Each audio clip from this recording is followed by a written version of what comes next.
하나님 말씀 보겠습니다. 오늘 이사야 19장입니다. 이사야 19장 1절부터 25절까지 제가 지금 구약성경 988면에 있습니다.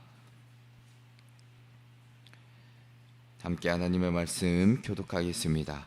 애굽에 관한 경고라. 보라, 여호와께서 빠른 구름을 타고 애굽에 임하시리니 애굽의 우상들이 그 앞에서 떨겠고 애굽인의 마음이 그 속에서 녹으리로다.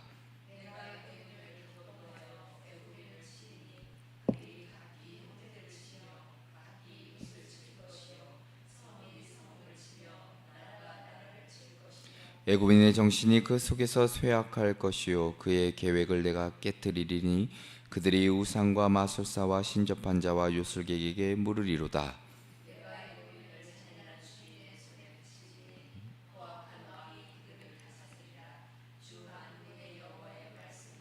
바닷물이 없어지겠고 강이 잦아서 마르겠고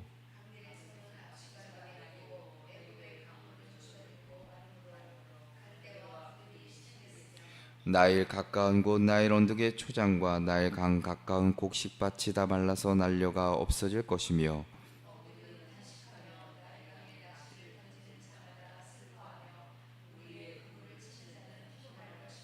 세마포를 만드는 자와 배 짜는 자들이 수치를 당할 것이며 소안의 방백은 어리석었고 바로의 가장 지혜로운 모사의 책략은 우둔하여졌으니 너희가 어떻게 바로에게 이르기를 나는 지혜로운 자들의 자손이라 나는 옛 왕들의 후예라 할 수 있으랴.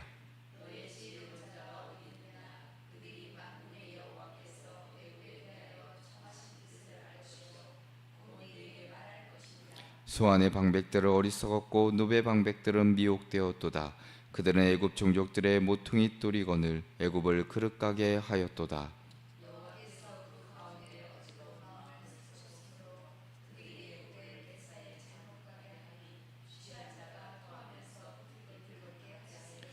애굽에서 머리나 꼬리며 종려나무 가지나 갈대가 아무 할 일이 없으리라.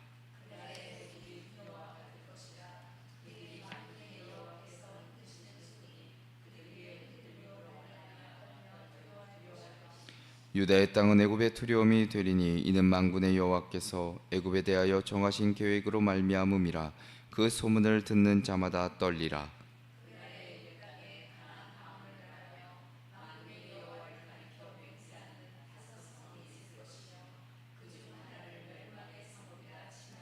그날의 애굽 땅 중앙에는 여호와를 위하여 제단이 있겠고 그 변경에는 여호와를 위하여 기둥이 있을 것이요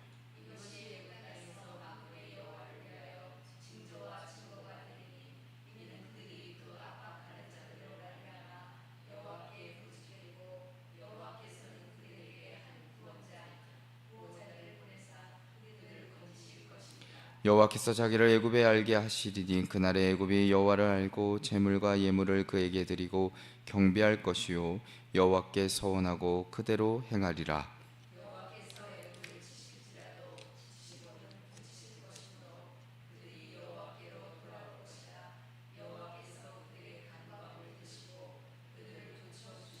그날에 애굽에서 아수르로 통하는 대로가 있어 아수르 사람은 애굽으로 가겠고 애굽 사람은 아수르로 갈 것이며 애굽 사람이 아수르 사람과 함께 경배하리라.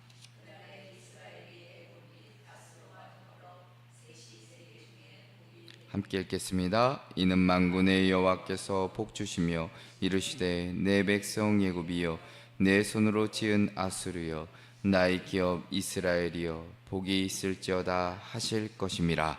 아멘. 할렐루야. 아멘. 오늘도 무더운 날씨 가운데 새벽에 주임전에 나오신 우리 성도님들 진심으로 축복하고 또한 영상으로 예배 함께 하시는 우리 성도님들에게도 동일한 은혜가 있기를 먼저 주님의 이름으로 축원합니다. 오늘 말씀의 제목은 하나님의 반전 드라마입니다. 하나님의 반전 드라마. 우리는 누구나 인생에서 반전을 원합니다. 모든 일이 뜻대로 풀릴 때보다 때로는 어렵고 힘든 줄 알았던 일들이 기적처럼 회복될 때 사람들은 드라마 같다라고 말합니다. 그런데 성경에는 단순한 반전이 아니라 하나님의 주권으로 펼쳐지는 거대한 반전 드라마가 있습니다. 오늘 본문 이사야 19장을 보면 바로 그 반전 드라마의 정점의 이야기가 기록되어 있습니다. 자, 하나님은 이방 강국인 애굽을 향해 심판의 메시지를 선포하시지만 그 심판이 결코 끝이 아니었습니다. 철저한 몰락 이후에 놀라운 회복과 구원을 예언하시는데, 자, 그리고 마침내 원수였던 민족들이 하나 되어 하나님을 예배하는 장면으로 오늘 19장은 마무리 짓고 있습니다. 당시 이사야 선지자의 시대는 그 국제적으로 대단히 나라들이 되게 힘든 시대였습니다. 아수르나 바벨론이나 애굽이 번갈아가며 패권을 다투었던 시기였고, 작은 나라였던 이 유다는 늘 강대국의 그 틈바구니 속에서 흔들리며 때로는 어렵고 힘들게 살아왔습니다. 애굽은 한때 이스라엘을 종으로 부렸던 역사의 상처의 나라였고, 지금도 유다 백성은 애굽을 정치적인 구원자로 착각하고 있었습니다. 자, 그런데 하나님은 오늘 본문을 통해 이렇게 말씀하는 겁니다. 너희가 의지하는 그 애굽조차 나의 심판을 받게 될 것이고, 자, 그런데 내가 그들을 고칠 것이고 그들 역시 내 백성이 될 것이라 말씀해주고 있습니다. 자, 이 말씀은 단지 한 나라에 대한 예언이 분명 아닐 것입니다. 인생의 몰락과 위기 속에서도 그 일하시는 하나님의 그 반전의 능력을 보여주시는 놀라운 구원의 약속이자 선언이기도 합니다. 자, 그래서 오늘 우리가 함께 읽으신 이사야 19장을 통해 심판에서 회복으로, 분열에서 연합으로, 고통에서 예배로 이끄시는 그 하나님의 반전 드라마를 함께 우리가 살펴보며 우리에게 주시는 은혜가 무엇인지를 함께 나누고 기도의 제목을 삼고자 합니다. 그 첫째로는 무너지는 강대국, 인간의 교만을 꺾으시는 하나님입니다. 인간의 교만을 꺾으시는 하나님. 자, 하나님께서 먼저 심판의 대상으로 삼으신 것은 바로 이 애굽입니다. 자, 1절의 말씀을 보면 이렇게 시작합니다. 애굽에 관한 경고라. 보라, 여호와께서 빠른 구름을 타고 애굽에 임하시리니 애굽의 우상들이 그 앞에서 떨겠고 애굽인의 마음이 그 속에서 녹으리로다 라고 말씀합니다. 자, 그 당시 애굽인들이 믿었던 그 태양신 라, 그 또는 풍요의 신 하피, 어떤 정면으로 부정하는 표현이기도 하지요. 자, 하나님은 빠른 구름을 타고 강림하시며 애굽의 모든 신들을 압도하신다. 자, 여기서 임하신다라는 말은 단순히 방문이 아니라 심판주로서의 강림을 뜻합니다. 자, 애굽이 수천 년간 나일강 덕분에 부유한 문명을 유지해온 나라였죠. 그러나 5절 이하에서 말씀하듯이 5절 이하에 보면 바닷물이 없어지고 강이 잦아서 마르고 강들에서는 악취가 나고 애굽의 강물은 줄어들고 마르고 강대와 부들이 시들고 나일 가까운 곳 나일원덕의 초장과 나일강 가까운 곡식밭이 다 말라서 난료가 없어진다 말씀하십니다. 자, 그들이 의지했던 어떤 풍요, 물질의 기반이 완전히 무너지지요. 자, 나일강은 단순한 자연이 아니라 어떤 그들의 입장에 있어서는 신격화된 풍요의 상징이었습니다. 자, 그 나일이 마르는 것은 곧 애굽의 그 문명, 어떤 물질, 어떤 부, 그런 것들이 무너지는 것이고, 하나님께서 단순히 이 자연의 풍계가 아닌 인간의 교만을 철저하게 꺾으시는 손길을 우리는 엿볼 수 있습니다. 자, 또한 애굽의 지혜자들, 우상이나 3절에 등장하는 우상이나 어떤 마술사, 신접한자, 요술계, 11절에 지혜로운 모사, 나라가 위기에 처했을 때 그들은 아무런 해결책을 제시하지를 못하지요. 자, 더 나아가서 11절에 보면 소환의 방백은 어리석었고 라고 표현합니다. 단순한 무지, 이 의미를 넘어 하나님의 뜻을 분별하지 못하는 영적인 무감각을 뜻합니다. 그러니까 하나님께서는 그들의 정치나 종교나 경제나 지식이나 모든 기반을 흔들어서 사람들로 하여금 진정한 의지의 대상을 다시 한번 깨닫게 하시고 찾게 하십니다. 자, 우리가 늘 앞에서부터 살펴보았듯이 심판은 단순히 파괴를 위한 것은 아닙니다. 회복을 위한 어떤 선행 작업이기도 하지요. 하나님은 우리가 의지하던 잘못된 권력, 거짓된 희망, 잘못된 인간의 교만을 철저하게 부수심으로 진정한 생명의 근원, 진정으로 의지해야 될 분, 그것으로 인도하시고 깨닫게 하십니다. 자, 오늘 우리에게도 이 메시지는 분명하게 우리에게 다가옵니다. 내가 지금 붙잡고 있는 애굽이 무엇일까? 나의 성공, 나의 건강, 나의 인간관계, 나의 지식, 나의 경험, 그 어느 것도 분명 하나님보다 앞설 수 없다는 점입니다. 하나님은 때로는 그 모든 것들을 흔드심으로 우리를 돌이키게도 하시고 오직 하나님만이 우리 삶의 반석임을 깨닫게 하십니다. 사랑하는 성도 여러분, 우리는 참 불안한 시대를 살아가고 있다 말합니다. 예측할 수 없는 경제의 어려움이나 우리가 마주하고 있는 환경의 재앙이나 사회적인 혼란이나 정치적인 분열과 갈등이나 애굽처럼 강해 보였던 그 세상의 모든 것들이 점점 무너지는 것처럼 느껴질 때가 분명히 있다는 겁니다. 그리고 우리는 그것을 목도하고 있지요.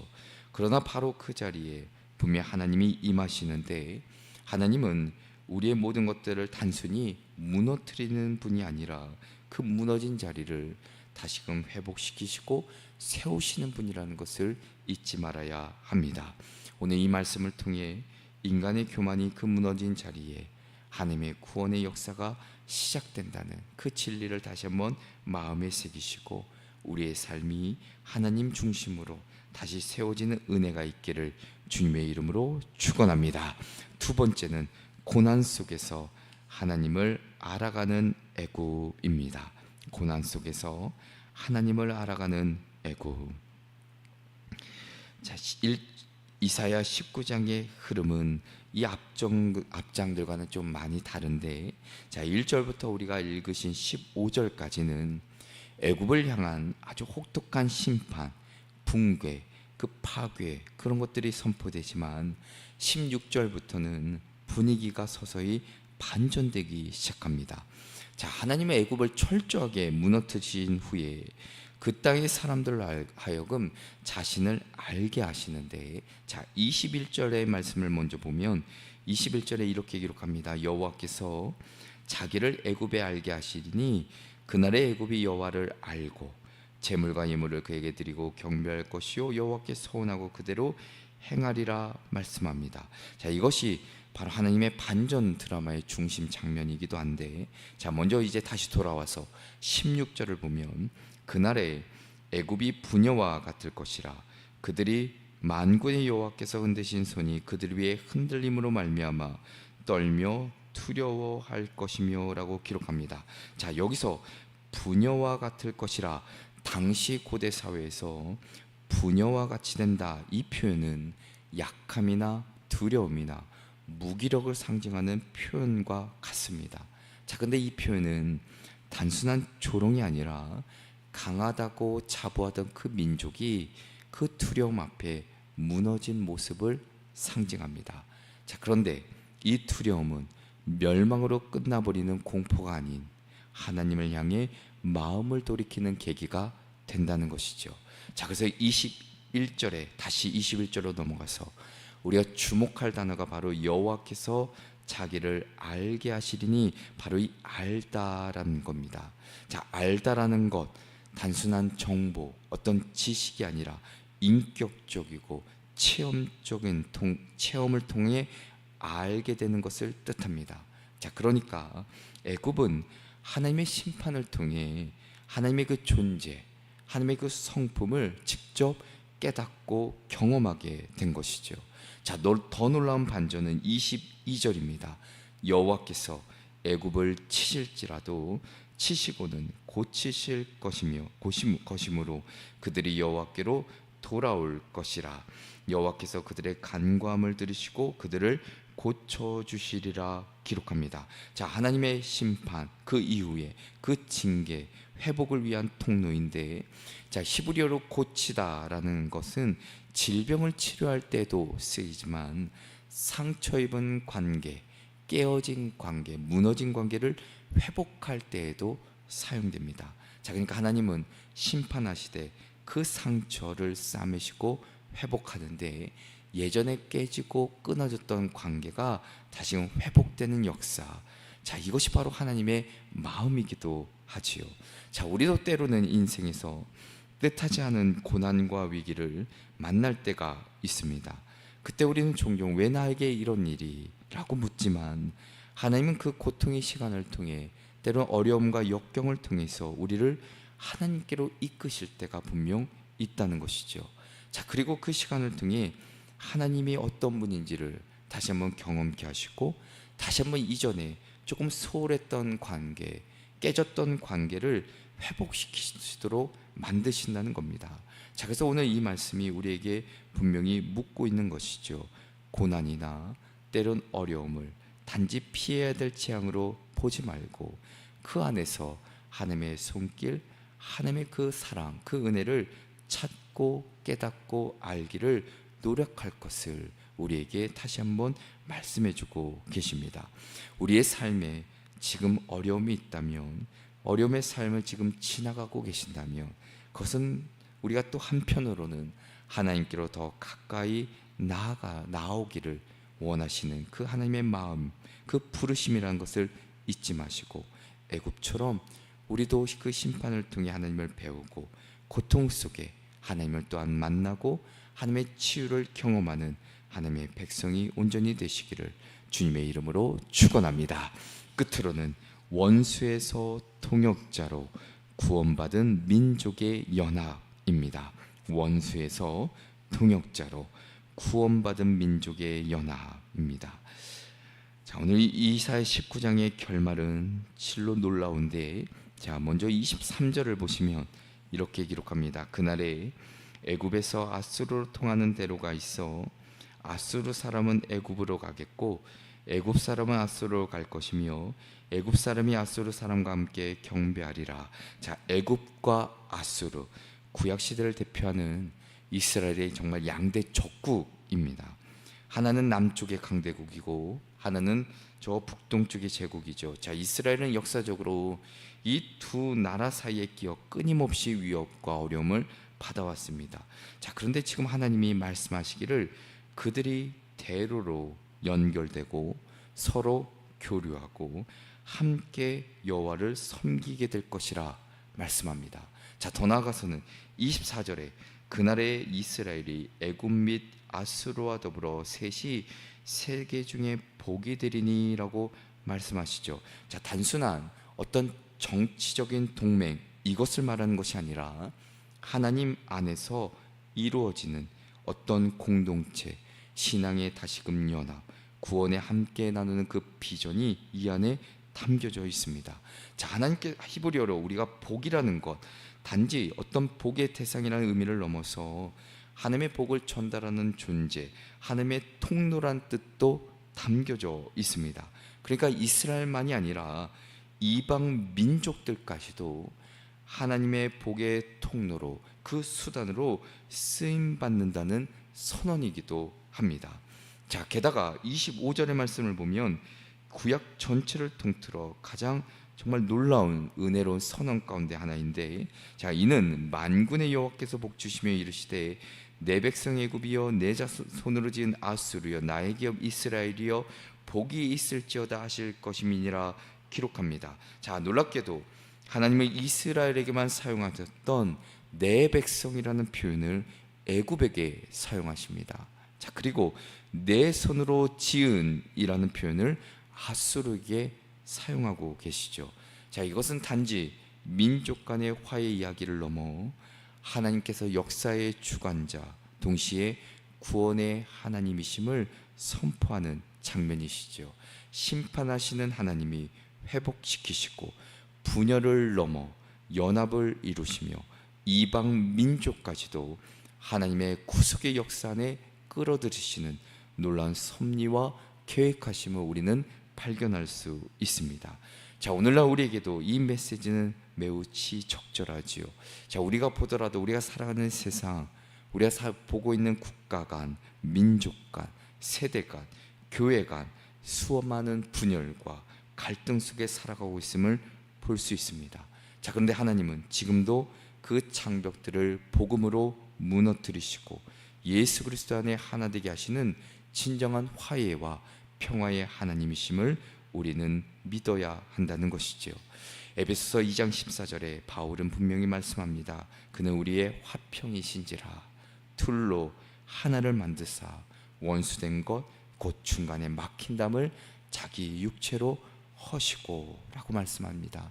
하나님은 지금도 그 복음의 반전의 드라마를 통해 우리의 원수됨을 허무시고 예배의 공동체로 하나된 백성으로 이 땅, 이 민족, 이 온 세계를 이끌어가고 계신다는 사실을 잊지 마시고 오늘 이 19장의 말씀을 다시 한번 마음에 새기시며 오늘 내 안에 있는 우리 안에 있는 때로는 분열과 상처와 때로는 오해와 증오가 하나님 앞에서 치유되고 하나 되어 복의 통로로 살아가는 그 은혜가 있기를 주님의 이름으로 축원합니다. 기도하겠습니다. 사랑과 자비가 풍성하신 하나님 아버지, 오늘 말씀을 통해 심판 가운데서도 일하시는 그 주님의 반전의 그 은혜를 보게 하시니 감사를 드립니다.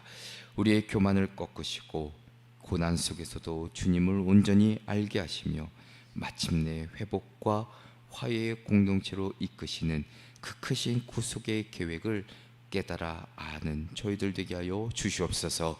우리의 삶도 애국과 같은 의지하는 것들로부터 모든 것들을 내려놓게 하시고 또한 어려움과 역경이 있다면 주님을 다시 한번 바라보게 하시며 늘 언제나 우리 역시도 우리의 삶 역시도 복의 통로로 쓰임받을 수 있도록 성령님께서 도우시고 인도하여 주시옵소서. 오늘도 함께해 주실 줄 믿고 예수 그리스도의 이름으로 기도합니다. 아멘.